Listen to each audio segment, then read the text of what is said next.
فاذكروني أذكركم واشكروا لي ولا تكفرون.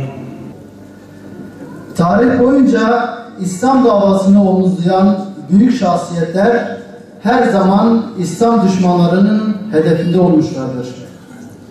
Bu ilkleri ortadan kaldırmak isteyen despot, zalim güçler ve İslam alemine bela olmuş onların uşakları zannederler ki bunların öldürülmesiyle davaları bitecektir.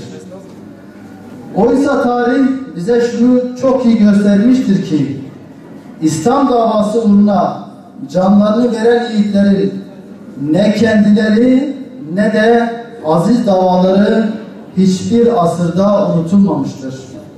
Tam aksine kanları bereket olup kuraklaşmış kalpleri ve toprakları yeniden yeşertmişlerdir. Şeyh Said'i ortadan kaldırmak isteyen zihniyet bugün bu coğrafyanın her tarafına baksınlar, Şeyh Said'in torunlarını göreceklerdir. Bir Said'i astılar ama binlerce Said bugün onun yolunu sürdürüyor. Bu salon ona şahit değil midir? Ve unutulmasın ki bir Said gider, bin Hüseyin gelir ve İslam davası devam eder. Rabbim inşallah daha güzel işler yapmalarına vesile olur.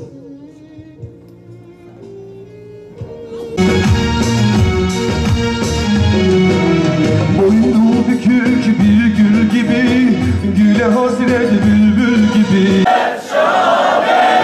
Şan şerefle inledir, şan şerefle inledir.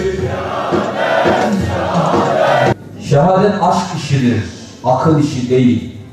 O yüzden akıl ehli değil, aşk ehli anlar şehadeti. Dolayısıyla şehadet bilgilerle bir takım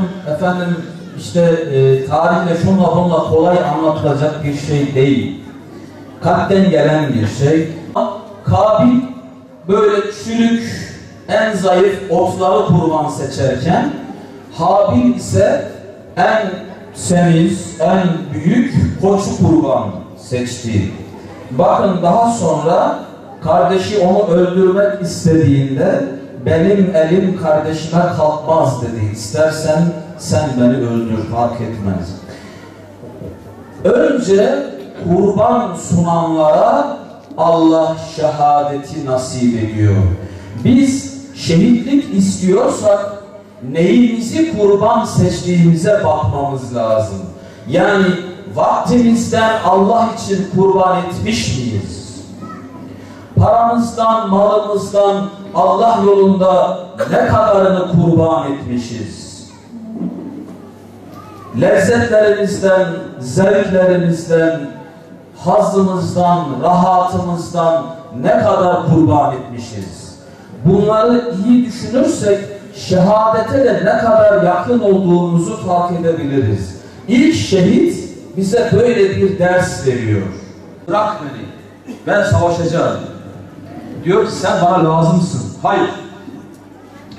Ben diyor babamla yani Ebu Cehil'le Müslümanlara karşı çok savaştım.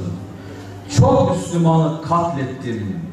Öyle bir vicdanım sızlıyor ki, öyle acı çekiyor ki, ne olur şurada beni bırak da o vicdanımı rahatlatayım. Bunun kefaretini ödeyeyim. Neden haber veriyorlar?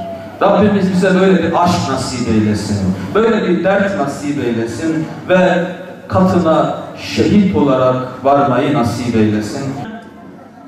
Bize şah damarımızdan daha yakın olan, esirgeyen, bağışlayan, lütfeden Allah'ım, her türlü hamd ancak sana mahsustur.